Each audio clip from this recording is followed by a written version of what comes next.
ಸ್ನೇಹಿತರೇ ನಮಸ್ಕಾರ, ನಾನು ರವೀಂದ್ರ ಜೋಶಿ.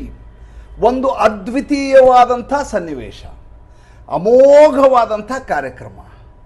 ನರೇಂದ್ರ ಮೋದಿಯವರ ಸಾರಥ್ಯದಲ್ಲಿ, ಅವರ ಉಪಸ್ಥಿತಿಯಲ್ಲಿ ನಮ್ಮ ಜೀವಮಾನದಲ್ಲಿ ಮರೆಯಲಿಕ್ಕೆ ಸಾಧ್ಯ ಆಗಲಾರದಂಥ ಒಂದು ಕಾರ್ಯಕ್ರಮ. ತಮಗೆಲ್ಲ ಗೊತ್ತಿದೆ, ಬೆಳಗ್ಗೆ 11 ಗಂಟೆಗೆ ಪಶ್ಚಿಮ ಬಂಗಾಳದಲ್ಲಿ ಸುವೇಂದು ಅಧಿಕಾರಿಯವರು ಮುಖ್ಯಮಂತ್ರಿಯಾಗಿ ಪ್ರಮಾಣ ವಚನ ಸ್ವೀಕಾರ ಮಾಡಿದರು. ವಿಶೇಷ ಏನೂ ಇಲ್ಲ ಅಂತ ಬಹಳಷ್ಟು ಜನ ಭಾವಿಸ್ತಾರೆ. ಆದರೆ ಭಾರತದ ಮಟ್ಟಿಗೆ, ಪಶ್ಚಿಮ ಬಂಗಾಳದ ಮಟ್ಟಿಗೆ, ಈ ದೇಶದ ರಾಷ್ಟ್ರಭಕ್ತರ ಮಟ್ಟಿಗೆ ಇದೊಂದು ಚರಿತ್ರಾರ್ಹ ಸನ್ನಿವೇಶ. ಅಷ್ಟೇ ಅಲ್ಲ, ನರೇಂದ್ರ ಮೋದಿಯವರು ಇಲ್ಲಿವರೆಗೂ ಬೇಕಾದಷ್ಟು ಮುಖ್ಯಮಂತ್ರಿಗಳ ಪ್ರಮಾಣ ವಚನ ಸ್ವೀಕಾರ ಸಮಾರಂಭಕ್ಕೆ ಹೋಗಿದ್ದಾರೆ. ಇವತ್ತು ಅವರು ಪುಳಕಗೊಂಡಷ್ಟು, ಇವತ್ತು ಅವರು ಭಾವೋದ್ವೇಗಕ್ಕೆ ಒಳಗೆ ಆದಷ್ಟು, ಇವತ್ತು ಅವರು ಯಾವ ರೀತಿಯದಾದಂಥ ಆನಂದ ಭಾಷ್ಪವನ್ನು ಸುರಿಸಿರುವಂಥ ನೋಡಲಿಕ್ಕೆ 2 ಕಣ್ಣು ಸಾಲದು. ನಿಜಕ್ಕೂ ಹೇಳ್ತೇನೆ, ಯಾವತ್ತೂ ಕೂಡ ನಾನು ಶಬ್ದಗಳಿಗೆ, ಪದಪುಂಜಗಳಿಗೆ ಪರತಾಡೋದು ತೀರಾ ಕಡಿಮೆ. ಆದರೆ ಇವತ್ತಿನ ಕಾರ್ಯಕ್ರಮವನ್ನು ಬಣ್ಣಿಸಲಿಕ್ಕೆ ನನ್ನ ಹತ್ರ ಶಬ್ದಗಳೇ ಇಲ್ಲ. ಒಂದು ಹೊಸ ಶಕೆಯ ಪ್ರಾರಂಭ, ನಿನ್ನೆ ಹೇಳಿದೆ ನಾನು. ಆದರೆ ಅದನ್ನು ಯಾವ ರೀತಿ ಚರಿತ್ರಾರ್ಹವಾಗಿ ಮಾಡಬಹುದೋ ಅದಕ್ಕಿಂತ ಚೆನ್ನಾಗಿ ಪಶ್ಚಿಮ ಬಂಗಾಳದಲ್ಲಿ ಈ ಕಾರ್ಯಕ್ರಮವನ್ನು ನೆರವೇರಿಸಲಾಯಿತು. ಇಡೀ ದೇಶದಲ್ಲಿರುವಂಥ ಭಾರತೀಯ ಜನತಾ ಪಾರ್ಟಿಯ ಪ್ರಾಯಶಃ ಎಲ್ಲ ಮುಖ್ಯಮಂತ್ರಿಗಳು ಇವತ್ತಿನ ಕಾರ್ಯಕ್ರಮದಲ್ಲಿ ಪಾಲ್ಗೊಂಡಿದ್ದರು. ಚಂದ್ರಬಾಬು ನಾಯ್ಡುನಿಂದ ಹಿಡಿದು ಯೋಗಿ ಆದಿತ್ಯನಾಥ್ವರೆಗೂ, ಪಾಂಡಾನಿಂದ ಹಿಡಿದು ನಮ್ಮ ಹಿಮಂತ ಬಿಸ್ವ ಶರ್ಮಾನವರೆಗೂ ಯಾರು ಬಂದಿಲ್ಲ ಹೇಳಿ ಎಲ್ಲರೂ ಬಂದಿದ್ದಾರೆ. ಪ್ರಾಯಶಃ ಬಹಳಷ್ಟು ಕೇಂದ್ರ ಸಚಿವರು ಬಂದಿದ್ದಾರೆ, ಮುಖ್ಯಮಂತ್ರಿಗಳು ಬಂದಿದ್ದರು, ಉಪಮುಖ್ಯಮಂತ್ರಿಗಳು ಬಂದಿದ್ದರು. ಇಡೀ ಭಾರತ ದೇಶದ ಇಡೀ ಆಡಳಿತ ಚುಕ್ಕಾಣಿ ಹಿಡಿಯುವಂಥ ಎಲ್ಲ ನಾಯಕರು ಒಂದೇ ವೇದಿಕೆಯಲ್ಲಿ ಸಮುದ್ರದ ರೀತಿಯಲ್ಲಿ, ಹಿಂದೂ ಮಹಾಸಾಗರದ ರೀತಿಯಲ್ಲಿ ಗೋಚರಿಸ್ತಾ ಇದ್ರು. ಅಂದರೆ ಇದಕ್ಕಿಂತ ಚರಿತ್ರಾರ್ಹವಾದಂಥ ಇನ್ನೊಂದು ಸಂಗತಿ ಇರಲಿಕ್ಕೆ ಸಾಧ್ಯವಾ? ಸುಮ್ಮನೆ ಆಲೋಚನೆ ಮಾಡಿ ನೋಡಿ. ಯಾಕೆ ಇದಕ್ಕೆ ಇಷ್ಟು ಮಹತ್ವ ತಮಗೆ ಗೊತ್ತಿದೆ. ಕಳೆದ ತಿಂಗಳುಗಳಿಂದ ನಾವು ಇದರ ಬಗ್ಗೆ ಮಾತಾಡಿದ್ದೀವಿ. ಮತ್ತು ಇಲ್ಲಿ ಅದರ ಬಗ್ಗೆ ಪ್ರಚಾರ ಮಾಡೋದು ಬೇಡ. ಇಡೀ ಕಾರ್ಯಕ್ರಮದಲ್ಲಿ ಏನು ನಡೀತು ಮತ್ತು ಅದರ ತಾತ್ಪರ್ಯ ಏನು, ನರೇಂದ್ರ ಮೋದಿ ಅವರು ಏನನ್ನು ಹೇಳಲಿಕ್ಕೆ ಬಯಸಿದ್ದಾರೆ, ಮುಂದೆ ಪಶ್ಚಿಮ ಬಂಗಾಳದ ದಿನಮಾನಗಳು ಹೇಗಿರ್ತವೆ, ಅಷ್ಟರ ಬಗ್ಗೆ ಮಾತ್ರ ಇವತ್ತಿನ ಸಂಚಿಕೆಯಲ್ಲಿ ಮಾತಾಡ್ತೀನಿ. ಮುಂದಿನ ಸಂಚಿಕೆಗಳಲ್ಲಿ ಇದರ ಕುರಿತಾದಂಥ ವಿಸ್ತೃತವಾದ ಮಾಹಿತಿಯನ್ನು ಕೊಡ್ತೇನೆ. ಮೊದಲನೇದಾಗಿ, ಇವತ್ತು ರವೀಂದ್ರನಾಥ್ ಟ್ಯಾಗೋರ್ ಅವರ ಜನ್ಮ ಜಯಂತಿ, ಹುಟ್ಟುಹಬ್ಬ. ತಮಗೆ ಗೊತ್ತಿರೋ ವಿಚಾರ. ನರೇಂದ್ರ ಮೋದಿಯವರು ವಿಜಯ ರಥದ ಮೂಲಕ, ರೋಡ್ ಶೋ ಮಾಡುವ ಮೂಲಕ, ಇಡೀ ಕಲ್ಕತ್ತಾ ನಗರದಲ್ಲಿ ಒಂದು ಸುತ್ತು ಹಾಕಿಕೊಂಡು ಬಂದು ಜನರ ಆಶೀರ್ವಾದ ಪಡೆಯುವ ಮೂಲಕ ಕಾರ್ಯಕ್ರಮಕ್ಕೆ ಚಾಲನೆ ನೀಡಿದರು. ಯಾವ ಮಟ್ಟಿಗೆ ಇಕ್ಕೆಲಗಳಲ್ಲಿ ಜನ ನೆರೆದಿದ್ರು ಅಂದರೆ, ಅವರು ವಿಜಯ ರಥದಲ್ಲಿ ಕುಳಿತು ಮುಂದೆ ಸಾಗುತ್ತಾ ಇರುವ ಕೆಲವೇ ನಿಮಿಷಗಳಲ್ಲಿ ಅವ್ರಿಗೆ ಗೊತ್ತಾಗಿ ಹೋಯಿತು, ಇದರಲ್ಲಿ ಕೂತ್ರೆ ಇನ್ನಾಗೋದಿಲ್ಲ, ನಾನು ಕೆಳಗೆ ಇಳಿಯಬೇಕು ಅಂತ. ಒಂದು ಸಲ ಹಿಂದುಗಡೆ ತಿರುಗ್ತಾರೆ, ಕಮಾಂಡೋಗಳು ಅವ್ರು ನೋಡ್ತಾರೆ, ಅವರಿಗೆ ನರೇಂದ್ರ ಮೋದಿಯವರು ಇನ್ಸ್ಟ್ರಕ್ಷನ್ ಕೊಡ್ತಾರೆ. ತಕ್ಷಣದಲ್ಲಿ ಜನರ ಮಧ್ಯೆ ಹೋಗ್ತಾರೆ ನರೇಂದ್ರ ಮೋದಿ. ನಾನು ಹೇಳ್ತೀನಲ್ಲ, ನಿಬ್ಬೆರಗಾಗುವಂಥ ಕಾರ್ಯಕ್ರಮ ಇದು. ಇಷ್ಟೇ ಆಗಿದ್ರೆ ಮಾತು ಬೇರೆ. ನರೇಂದ್ರ ಮೋದಿಯವರ ರ್ಯಾಲಿ, ರೋಡ್ ಶೋಗಳನ್ನು ನೀವು ಬೇಕಾದಷ್ಟು ನೋಡಿರ್ತೀರಿ. ಹೇಗೆ ಜನ ಕಣ್ಣೀರ್ಗರಿತಾರೆ, ಹೇಗೆ ಅವರಿಗೆ ಆಶೀರ್ವಾದ ಮಾಡ್ತಾರೆ, ಹೇಗೆ ರಾಜಘೋಷವನ್ನು ಮಾಡಲಾಗತ್ತೆ, ಹೇಗೆ ರಾಜಾಶೀರ್ವಾದಗಳಾಗಿದ್ದಾವೆ, ಎಲ್ಲವನ್ನೂ ನೀವು ನೋಡಿರ್ತೀರಿ. ಆದರೆ ಪಶ್ಚಿಮ ಬಂಗಾಳದಲ್ಲಿ, ಕಲ್ಕತ್ತಾದಲ್ಲಿ ಇವತ್ತು ಬೆಳಗ್ಗೆ ನಡೆದಂಥ ಕಾರ್ಯಕ್ರಮವನ್ನು ನೀವು ಒಂದು ಸಲ ಯೂಟ್ಯೂಬ್ನಲ್ಲೋ ಅಥವಾ ಯಾವುದಾದ್ರೂ ವಾಹಿನಿಯಲ್ಲಿ ನೋಡಿದ್ದೇ ಆದರೆ, ಇಂಥದ್ದೊಂದು ಕಾರ್ಯಕ್ರಮ ಈ ಹಿಂದೆಯೂ ಆಗಿರಲಿಲ್ಲ, ಮುಂದೆ ಆಗುವುದು ಕೂಡ ಅನುಮಾನ ಅಂತ ನಿಮಗೆ ಖಚಿತ ಆಗಿ ಹೋಗುತ್ತೆ. 3-4 ಮುಖ್ಯವಾದ ವಿಚಾರಗಳನ್ನು ತಮಗೆ ಹೇಳ್ತೀನಿ ನಾನು. ಮೊದಲನೇದಾಗಿ, ಅಲ್ಲಿಯ ಒಬ್ಬ ಅತ್ಯಂತ ಹಿರಿಯ, 87 ವರ್ಷ ಅವರಿಗೆ, ಮಖನ್ ಲಾಲ್ ಸರ್ಕಾರ್ ಅಂತ ಆತನ ಹೆಸರು. ವಯೋವೃದ್ಧ ವ್ಯಕ್ತಿ. ಭಾರತೀಯ ಜನತಾ ಪಾರ್ಟಿ ಜನಸಂಘದ ಕಾಲದಿಂದ ಕೆಲಸ ಮಾಡ್ತಾ ಇದ್ದಂತಹ ಮನುಷ್ಯ. ಭಾರತೀಯ ಜನತಾ ಪಾರ್ಟಿಗೆ ಒಂದು ಸಣ್ಣ ಕುಂದಿತ್ತು, ಒಂದು ಕೊರತೆ ಕಾಡ್ತಾ ಇತ್ತು, ಒಂದು ಲೋಪ ಇತ್ತು, ಒಂದು ಚ್ಯುತಿಯಾಗಿತ್ತು. ಯಾವ ಶ್ಯಾಮಾಪ್ರಸಾದ್ ಮುಖರ್ಜಿಯವರು ಅವತ್ತು ಜನಸಂಘವನ್ನು ಪ್ರಾರಂಭ ಮಾಡಿದರೋ, ಅಂಥ ಶ್ಯಾಮಾಪ್ರಸಾದ್ ಮುಖರ್ಜಿಯವರ ಪೃಷ್ಠಭೂಮಿಯಲ್ಲಿ, ತವರಿನ ನೆಲದಲ್ಲಿ ಭಾರತೀಯ ಜನತಾ ಪಾರ್ಟಿಯ ಸರ್ಕಾರ ಇಲ್ಲ ಅನ್ನುವಂಥ ಅತಿ ದೊಡ್ಡದಾದಂಥ ಕೊರತೆ ಇತ್ತು. ಆ ಕಾಲದಲ್ಲಿ ಜನಸಂಘದ ಹಿಂದೂ ಕಾರ್ಯಕರ್ತನಾಗಿ ಸಂಚಾಲಕನಾಗಿ ಕೆಲಸ ಮಾಡಿದ ವ್ಯಕ್ತಿಯ ಹೆಸರು ಮಾಖನ್ಲಾಲ್ ಸರ್ಕಾರ್. ಇವತ್ತು ಕಾರ್ಯಕ್ರಮ ಪ್ರಾರಂಭ ಮಾಡಿದ ರೀತಿಯನ್ನು ನೀವು ಕೇಳಬೇಕು. ವಿಜಯ ರಥದಲ್ಲಿ ನರೇಂದ್ರ ಮೋದಿ ಅವರು ಸಾಕ್ತಾರೆ, ಒಬ್ಬ ರಾಜನ ರೀತಿಯಲ್ಲಿ ಗೋಚರಿಸ್ತಾ ಇರ್ತಾರೆ. ಜನ ಇಕ್ಕೆಲಗಳಲ್ಲಿಯೂ ಮೋದಿಜಿ ಜೈ ಶ್ರೀರಾಮ್, ಮೋದಿಜಿ ಜೈ ಶ್ರೀರಾಮ್ ಅನ್ನುವಂಥ ಘೋಷಣೆಗಳು ನಡೀತಾ ಇರ್ತವೆ. ನೋಡಿ, ವಿಶೇಷವನ್ನು ಗಮನಿಸ್ಬೇಕು ನೀವು. ನರೇಂದ್ರ ಮೋದಿಯವರ ಪಕ್ಕಾ ಬಲಗೈ ಬಂಟ ಅಮಿತ್ ಶಾ. ಇಡೀ ಪಶ್ಚಿಮ ಬಂಗಾಳದ ಚುನಾವಣೆಯ ದಿಕ್ಕು ದೆಸೆಯನ್ನು ತೀರ್ಮಾನ ಮಾಡಿದ ವ್ಯಕ್ತಿ ಅದೇ ಅಮಿತ್ ಶಾ. ಆದರೆ ವಿಜಯ ರಥದಲ್ಲಿ ನರೇಂದ್ರ ಮೋದಿ ಮತ್ತು ಸುವೇಂದು ಅಧಿಕಾರಿ ಹೊರತುಪಡಿಸಿ ಬೇರೆ ಯಾರಿಗೂ ಅಲ್ಲಿ ಅವಕಾಶ ಇರಲಿಲ್ಲ. ಉಳಿದ ಪಕ್ಷಗಳಲ್ಲಿ ಒಂದು ವಿಜಯ ರಥ ಅಥವಾ ಒಂದು ರೋಡ್ ಶೋ ನಡೆದರೆ, ರ್ಯಾಲಿ ನಡೆದರೆ ವ್ಯಕ್ತಿಗಳು ಕಾಣಲಾರದಷ್ಟು ಜನಸಂದಣಿ ಮೇಲಿರುತ್ತೆ. ಅಲ್ಲಿ ನಾಯಕನ್ಯಾರು ಅಂತಲೇ ಗೊತ್ತಾಗೋದಿಲ್ಲ. ಚಪಾಟೆಗಳು ಎಲ್ಲ ಕಡೆ ಗೋಚರಿಸ್ತಾ ಇರ್ತಾರೆ. ಆದರೆ ಅತ್ಯಂತ ಶಿಸ್ತುಬದ್ಧವಾಗಿ ಮಾಡಿದಂಥ ವಿಜಯ ರಥದ ಕಾರ್ಯಕ್ರಮದಲ್ಲಿ ಯಾರು ಇದರ ಮೂಲ ರೂವಾರಿಯಾಗಿದ್ದರು ಅಂತ ಅಮಿತ್ ಶಾ ಕೂಡ ನರೇಂದ್ರ ಮೋದಿ ಅವರ ಪಕ್ಕದಲ್ಲಿ ನಿಂತಿರಲಿಲ್ಲ. ಅಂದರೆ ಇವರು ಯಾರೂ ಕೂಡ ಹೆಸರಿಗೆ ಬಡದಾಡುವವರಲ್ಲ. ಮತ್ತು ನರೇಂದ್ರ ಮೋದಿ ಎನ್ನುವಂಥ ಒಂದು ಏನು ಅಸ್ಮಿತೆ ಈ ದೇಶದಲ್ಲಿದೆ, ಆ ಅಸ್ಮಿತೆಯಿಂದ ನಮಗೆ ಗೆಲುವು ಲಭ್ಯ ಆಗಿರುವುದು ಅನ್ನುವುದು ಎಲ್ಲರಿಗೂ ಖಚಿತ ಆಗಿ ಹೋಗಿದೆ. ವೇದಿಕೆಗೆ ಬರ್ತಾರೆ ನರೇಂದ್ರ ಮೋದಿ. ಆ ಇಕ್ಕೆಲಗಳಲ್ಲಿ ಆ ತುದಿಯಿಂದ ಈ ತುದಿಯವರೆಗೂ ನಮಸ್ಕಾರ ಮಾಡ್ಕೊಂಡು ಬರ್ತಾರೆ. ಎಲ್ಲ ರಾಜ್ಯಗಳ ಮುಖ್ಯಮಂತ್ರಿಗಳಿರ್ತಾರೆ. ಭಾರತೀಯ ಜನತಾ ಪಾರ್ಟಿ ಸರ್ಕಾರ ಎಲ್ಲಿದೆಯೋ ಅಲ್ಲಿಯ ಪ್ರಾಯಶಃ ಮುಖ್ಯಮಂತ್ರಿಗಳು, ಉಪಮುಖ್ಯಮಂತ್ರಿಗಳಿರ್ತಾರೆ. ಎಲ್ಲರಿಗೂ ಕೈ ಮುಗಿದು ನರೇಂದ್ರ ಮೋದಿ ಪಾಸ್ ಆಗ್ತಾರೆ. ಈ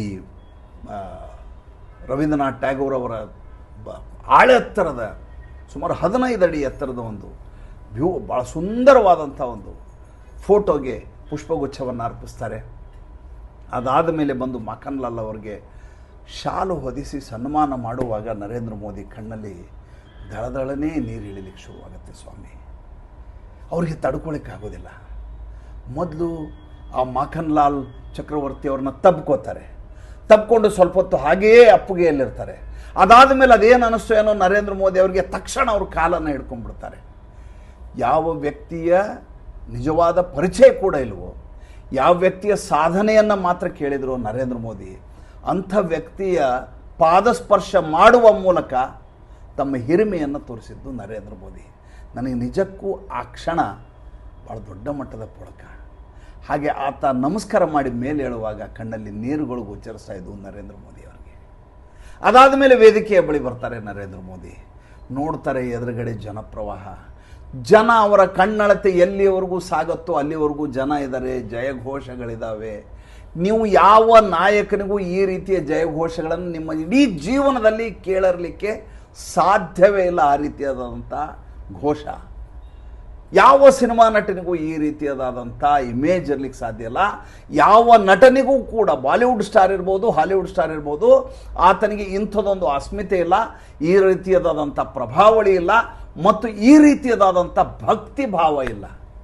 ಇದು ಕೇವಲ ಅಭಿಮಾನ ಅಲ್ಲ. ನರೇಂದ್ರ ಮೋದಿಯವರ ಬಗ್ಗೆ ಜನರಿಗೆ ಭಕ್ತ್ ಅಂತ ಅಂತಾರಲ್ಲ ಎಡಚರರು, ಅವರು ನಿಜಕ್ಕೂ ಸಂಕಟಪಟ್ಟು ಹೇಳೋ ಶಬ್ದ ಅದು.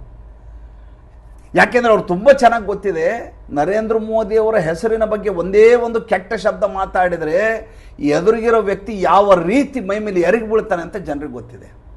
ಅಂದರೆ ನಿರಪೇಕ್ಷವಾಗಿ, ನಿಸ್ಪೃಹವಾಗಿ, ಸಮರ್ಪಣಾ ಮನೋಭಾವದಿಂದ ಒಬ್ಬ ವ್ಯಕ್ತಿಯನ್ನು ಒಪ್ಪಿಕೊಳ್ಳೋದು ಮತ್ತು ಆತನ ಎಲ್ಲ ಚರ್ಯಗಳ ಜೊತೆ ಅನುಸಂಧಾನವನ್ನು ಮಾಡಿಕೊಳ್ಳೋದಿದೆಯಲ್ಲ, ಅದು ಭಕ್ತಿ ಭಾವ ಅಲ್ಲದೆ ಬೇರೆ ಏನಿದೆ ಹೇಳಿ? ದೇವರ ಜೊತೆ ನಮ್ಮ ಸಂಬಂಧ ಏನಿದೆ ಸ್ವಾಮಿ?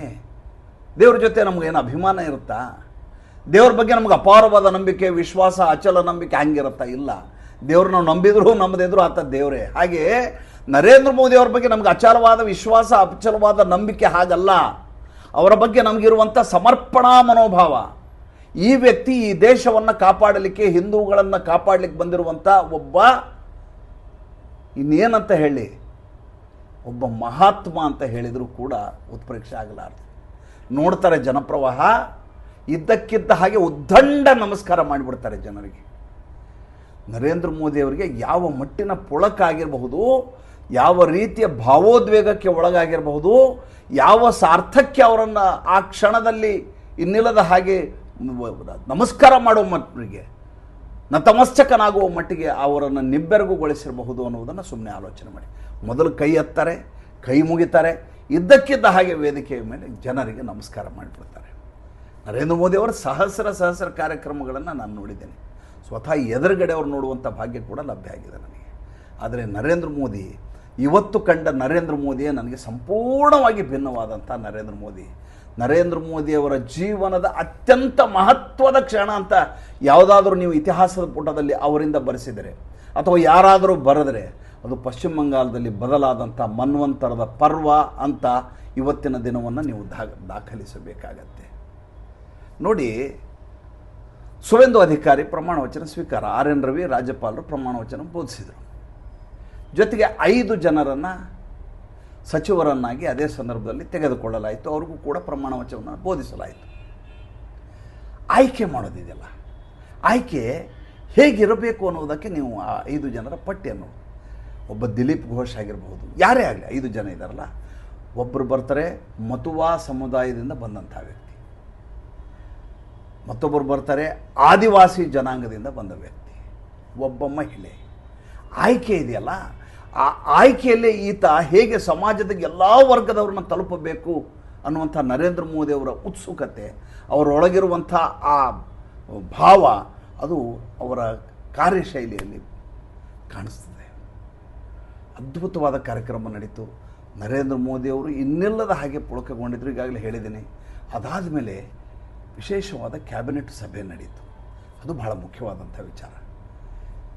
ಈ ಸುವೇಂದು ಅಧಿಕಾರಿ ಮೊದಲ ಕ್ಯಾಬಿನೆಟ್ ಸಭೆಯನ್ನು ಮಾಡ್ತಾರೆ.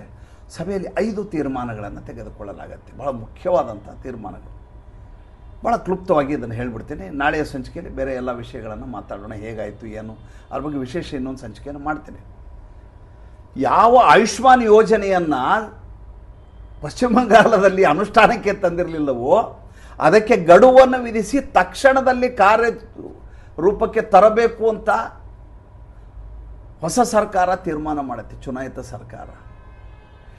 ಜಲ್ ಜೀವನ್ ಮಿಷನ್ ಅಂತ ಏನಿದೆ, ನೀರಿನ ಯೋಜನೆ ಏನಿದೆ, ಆ ಮಿಷನ್ನನ್ನು ತಕ್ಷಣದಲ್ಲಿ ಕಾರ್ಯರೂಪಕ್ಕೆ ತರಬೇಕು ಅಂತ 1400 ಕೋಟಿ ರೂಪಾಯಿಗಳನ್ನು ಬಿಡುಗಡೆ ಮಾಡಲಾಗುತ್ತೆ. ಪ್ರಧಾನಮಂತ್ರಿ ಆವಾಸ್ ಯೋಜನೆ ಇದೆಯಲ್ಲ, ಆ ಯೋಜನೆ ಸರಿಯಾಗಿ ಅನುಷ್ಠಾನಕ್ಕೆ ಪಶ್ಚಿಮ ಬಂಗಾಳದಲ್ಲೇ ಬರಲಿಲ್ಲ. ಕಾರಣ ಏನು ಅಂದರೆ ಮಮತಾ ಬೇಗಂ ಹೇಳ್ತಾ ಇದ್ರು, ಇದು ಪ್ರಧಾನಮಂತ್ರಿ ಆವಾಸ್ ಯೋಜನೆ ಯಾಕೆ ಆಗಬೇಕು, ಇದು ಮುಖ್ಯಮಂತ್ರಿ ಆವಾಸ್ ಯೋಜನೆ ಯಾಕೆ ಆಗಬಾರ್ದು, ನಾವು ಕೂಡ ಟ್ಯಾಕ್ಸ್ ಕೊಡ್ತೀವಿ, ಪ್ರಧಾನಮಂತ್ರಿಗೆ ಯಾಕೆ ಹೆಸರು ಬರಬೇಕು ಅಂತ ಅದನ್ನು ಸರಿಯಾಗಿ ಅನುಷ್ಠಾನಕ್ಕೆ ತರಲಿಲ್ಲ. ಅಂಥ ಕಾರ್ಯಕ್ರಮವನ್ನು ಸರಿಯಾಗಿ ಜಾರಿಗೆ ತರುವಂಥ ಕೆಲಸವನ್ನು ಈ ಕ್ಯಾಬಿನೆಟ್ನಲ್ಲಿ ಪಾಸ್ ಮಾಡಲಾಯಿತು. ಇದ್ಯಾವುದು ಮುಖ್ಯ ಅಲ್ಲ, ಇದೆಲ್ಲ ಕೆಲಸಗಳನ್ನು ನರೇಂದ್ರ ಮೋದಿಯವರು ಮಾಡಿಸ್ತಾರೆ. ಈ ಸುವೇಂದು ಅಧಿಕಾರಿ ಮಾಡೇ ಮಾಡ್ತಾರೆ. ಯಾಕೆಂದರೆ ಇವತ್ತು ಅಲ್ಲಿ ಆಗಬೇಕಾದಂಥ ಮುಖ್ಯ ಕೆಲಸ ಕಳೆದ 15 ವರ್ಷಗಳಿಂದ ಆಗಲಾರದ ಅಭಿವೃದ್ಧಿಗಳು ಮತ್ತು ಕೇಂದ್ರ ಸರ್ಕಾರದ ಯೋಜನೆಗಳ ಅನುಷ್ಠಾನ, ಇದನ್ನು ಸರಿಯಾಗಿ ರೈಲಿಗೆ ಹಳಿಗೆ ತಂದು ಸರಿಯಾಗಿ ನಡೆಯುವ ಹಾಗೆ ನೋಡ್ಕೋಬೇಕು. ಡಬಲ್ ಎಂಜಿನ್ ಸರ್ಕಾರ, ಎಷ್ಟು ಬೇಕು ಫಂಡ್ಗಳನ್ನು ಕೊಡಲಾಗತ್ತೆ, ಅದ್ರ ಬಗ್ಗೆ ಯಾವುದೇ ಅನುಮಾನ ಇರೋದಿಲ್ಲ. ಈಗಾಗಲೇ ಸಾವಿರಾರು ಕೋಟಿ ರೂಪಾಯಿಗಳ ಸಾಲವನ್ನು ಮಾಡಿ ಹೋಗಿದ್ದಾರೆ ಮಮತಾ ಬೇಗಂ ಅವರು. ಅದರ ಅಕೌಂಟನ್ನು ನಾಳೆ ಲೆಕ್ಕದಲ್ಲಿ ನಾನು ನಿಮ್ಗೆ ತೋರಿಸ್ತೇನೆ ಅದು ಎಷ್ಟೆಷ್ಟು ಅಂತ. ಮುಖ್ಯವಾಗಿ ಏನಂದರೆ ಕಳೆದ 45 ವರ್ಷ 15+30 ಯಾರ್ಯಾರ ಮೇಲೆ ಅತ್ಯಾಚಾರ ಆಗಿದೆಯೋ, ಯಾರ್ಯಾರಿಗೆ ಅನ್ಯಾಯ ಆಗಿದೆಯೋ ಅದರ ಕುರಿತಾಗಿ ನಿರಂತರವಾದಂಥ ತನಿಖೆಯನ್ನು ಮಾಡಿ ಈಗಲೂ ಕೂಡ ಆ ಫೈಲ್ಗಳನ್ನು ಓಪನ್ ಮಾಡಿ ಅವರಿಗೆ ಶಿಕ್ಷಿಸುವ ಕೆಲಸವನ್ನು ಪ್ರಾರಂಭ ಮಾಡಲಾಗ್ತಾ ಇದೆ. ಎಂಥ ಮಹತ್ ಕಾರ್ಯ ನೋಡಿ. ಯಾವ ಸಂದೇಶ್ ಖಾಲಿಯಲ್ಲಿ ಆ ಪ್ರದೇಶದಲ್ಲಿರುವಂಥ ಯುವತಿ ಯಾರಾದರೂ ಮದುವೆಯಾಗಿ ಬಂದರೆ ರಾತ್ರಿ ಪಿಟ್ಟುಗೋಸ್ಕರ TMC ಕಾರ್ಯಾಲಯಕ್ಕೆ ಬಾ ಅಂತ ಹೇಳಿ ಸಾಮೂಹಿಕ ಅತ್ಯಾಚಾರ ಮಾಡ್ತಾಯಿದ್ರು, ಅದರ ಕುರಿತಾಗಿ ಒಂದು ಆಯೋಗವನ್ನು ರಚಿಸಲಾಗಿದೆ. ಅಲ್ಲಿ ಆಗಿರುವಂಥ ನಿರಂತರವಾದ ಪ್ರಹಾರ, ದಬ್ಬಾಳಿಕೆ ಕುರಿತು ಸಂಪೂರ್ಣವಾದ ತನಿಖೆ ನಡೆದು ಅವ್ರ ಮೇಲೆ ಕ್ರಮ ಕೈಗೊಳ್ಳುವಂಥ ಒಂದು ಆಯೋಗವನ್ನು ರಚನೆ ಮಾಡಲಾಗಿದೆ. ಕಾನೂನು ಮತ್ತು ಸುವ್ಯವಸ್ಥೆ ಹಳಿ ತರುವ ಕೆಲಸವನ್ನು ಆದ್ಯತೆಯ ಮೇಲೆ ಮಾಡಲಾಗತ್ತೆ ಅಂತ ನರೇಂದ್ರ ಮೋದಿಯವರು ಮತ್ತು ಅಮಿತ್ ಶಾ ಹೇಳಿದ್ದಾರೆ.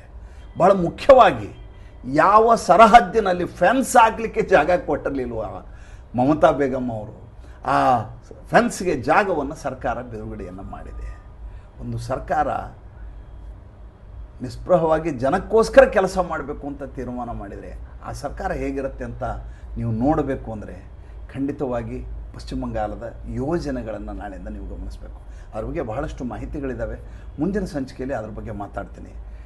ಒಂದು ಬಹಳ ವಿಶೇಷವಾದದ್ದು ಏನಂದರೆ ಇಡೀ ಕಾರ್ಯಕ್ರಮದಲ್ಲಿ ಒಬ್ಬ TMC ಕಾರ್ಯಕರ್ತ ಬಂದಿರಲಿಲ್ಲ, ಒಬ್ಬನೇ ಮಮತಾ ಬೇಗಂ ಅವ್ರಿಗೆ ಇನ್ವಿಟೇಷನ್ ಹೋಗಿತ್ತು, ಈ ಅಭಿಷೇಕ್ ಬ್ಯಾನರ್ಜಿಗೆ ಇನ್ವಿಟೇಷನ್ ಹೋಗಿತ್ತು, ಅವರ ಪ್ರಮುಖ ಕಾರ್ಯಕರ್ತರು ಯಾರಿದ್ದಾರೆ ಆ ಪದಾಧಿಕಾರಿಗಳಿಗೆ ಎಲ್ಲರಿಗೂ ಇನ್ವಿಟೇಷನ್ ಹೋಗಿತ್ತು. ಒಬ್ಬರೇ ಒಬ್ಬರು ಕೂಡ ಈ ಕಾರ್ಯಕ್ರಮದಲ್ಲಿ ಪಾಲ್ಗೊಳ್ಳಲಿಲ್ಲ. ಯಾಕೆಂದರೆ ಅವ್ರಿಗೆ ಯಾರಿಗೂ ಮುಖ ಇಲ್ಲ. ಮತ್ತು ಮುಂದಿನ ಸಂಚಿಕೆಯಲ್ಲಿ ಹೊಸ ವಿಷಯದೊಂದಿಗೆ ಬರ್ತೀನಿ. ಸಂಚಿಕೆ ಇಷ್ಟ ಆದರೆ ಲೈಕ್ ಮಾಡಿ, ಫಾಲೋ ಮಾಡಿ, ಶೇರ್ ಮಾಡಿ. ನಮ್ಮ ಮುಕ್ತ ಪತ್ರಿಕೋದ್ಯಮಕ್ಕೆ ಆರ್ಥಿಕವಾಗಿ ಬೆಂಗಾವಲಾಗಿ ನಮಸ್ಕಾರ.